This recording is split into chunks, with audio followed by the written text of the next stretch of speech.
Assalamualaikum warahmatullahi wabarakatuh. Halo guys, perkenalkan saya Audrey Lamar Adelia dengan nomor NPM A1A025091.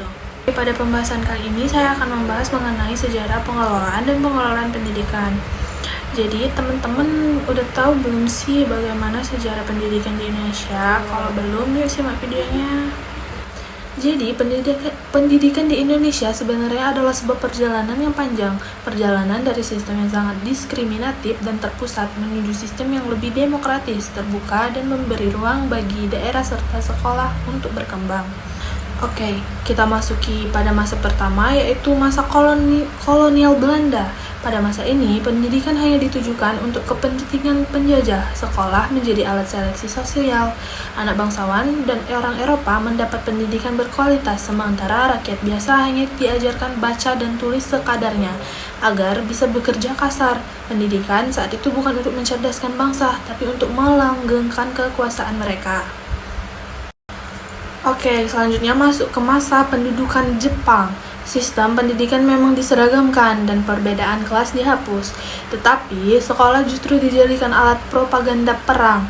Anak-anak dididik dengan disiplin militer, diwajibkan melakukan penghormatan kepada Jepang, dan diarahkan untuk mendukung kepentingan Perang Asia Timur Raya. Setelah Indonesia merdeka, pada masa awal kemerdekaan dan Orde Lama, pendidikan mulai diarahkan untuk membangun jati diri bangsa. Fokus utamanya adalah menanamkan nasionalisme dan memberantas buta huruf. Inilah masa peletakan dasar pendidikan nasional yang berlandaskan Pancasila dan semangat kebangsaan. Selanjutnya yaitu masa Orde Baru.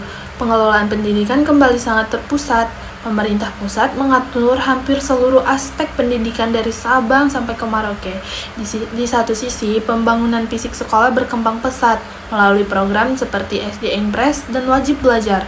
Namun di sisi lain, sekolah kehilangan kebebasan karena semua kebijakan dari atas.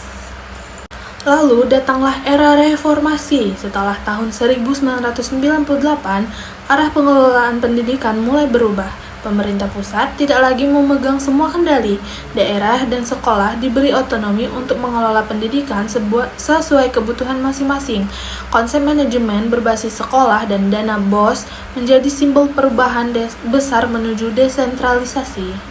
Dan sekarang kita berada di era merdeka belajar. Pendidikan tidak lagi hanya soal nilai dan ujian, tetapi tentang karakter, kompetensi, dan kesiapan menghadapi masa depan. Guru dan siswa diberikan kebebasan untuk berinovasi, kurikulum dibuat lebih fleksibel, ujian nasional dihapus, dan teknologi dimanfaatkan untuk pemerataan kualitas pendidikan. Oke, jadi bisa kita simpulkan bahwa pengelolaan pendidikan di Indonesia terus berkembang, menyesuaikan dengan tantangan zaman, dari pendidikan yang menindas menuju pendidikan yang memerdekakan.